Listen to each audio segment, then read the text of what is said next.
തിന്നാൻ കൊടുക്കാനൊന്നും ഇല്ലേ? കാച്ചിൽ പുഴുങ്ങിയതുണ്ട്. കാച്ചിൽ പുഴുങ്ങിയതോ?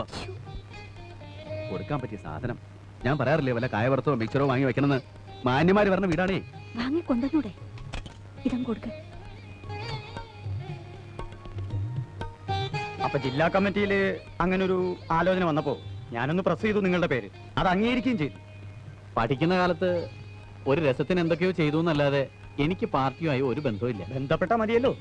പാർട്ടിയുടെ വക്കീലാവെന്ന് പറഞ്ഞാൽ അറിയാലോ, ഒരു ഭാഗ്യ.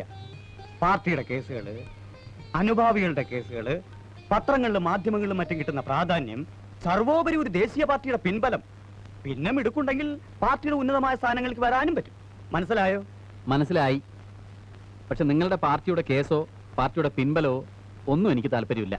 നിങ്ങൾ വേറെ ആളെ നോക്കണം. എനിക്ക് വയ്യ. വക്കീൽ സാറേ, കേറി വരുന്ന മഹാലക്ഷ്മി ആട്ടി ഇറക്കരുത്. പാർട്ടിയുടെ വക്കീലായാൽ കാശിന്റെ കൊള്ളയാ. ഇവിടെ ഏറ്റവും അധികം ക്രിമിനൽ കേസ് ഉള്ളത് ഞങ്ങളുടെ പാർട്ടിക്കാ, അതറിയോ? അപ്പോ ക്രിമിനൽസ് ധാരാളം ഉണ്ടെന്ന് അർത്ഥം.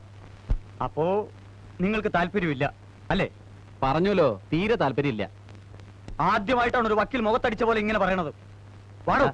ഞങ്ങളൊന്ന് ആലോചിച്ചിട്ട് പറയാം. ആലോചിക്കാനൊന്നുമില്ല, എനിക്ക് ആവശ്യമില്ല. വിജയകുമാരൻ നായരെ, നാളെ നിങ്ങൾ ഇതിനു വേണ്ടി ദുഃഖിക്കേണ്ടി വരും. ഓ നാളെ ദുഃഖിച്ചോളാം. ചെല്ല്. സാറന്മാരെ ഒന്നും വിചാരിക്കരുത്. എഞ്ചി കണ്ടിട്ട് ആരോ ഈ തുള്ളണേ? മിസ്റ്റർ, സൂക്ഷിച്ച് സംസാരിക്കണം.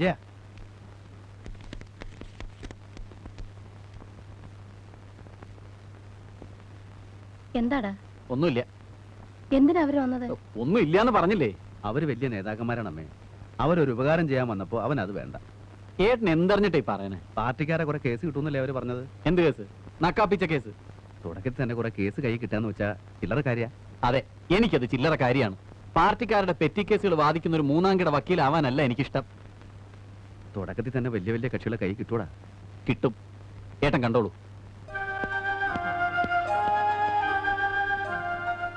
കണ്ടോമേ, അവന്റെ വർത്തമാനത്തിന്റെ മുഖഭാവത്തിന്റെ ഒരു കല. ഞാനൊന്ന് ഇരുത്തി നോക്കിയ ആ ചൂളണ ചെക്കനാ. ഇപ്പൊ മോത്തേക്ക് നോക്കുമ്പോ എനിക്കൊരു ബഹുമാനം.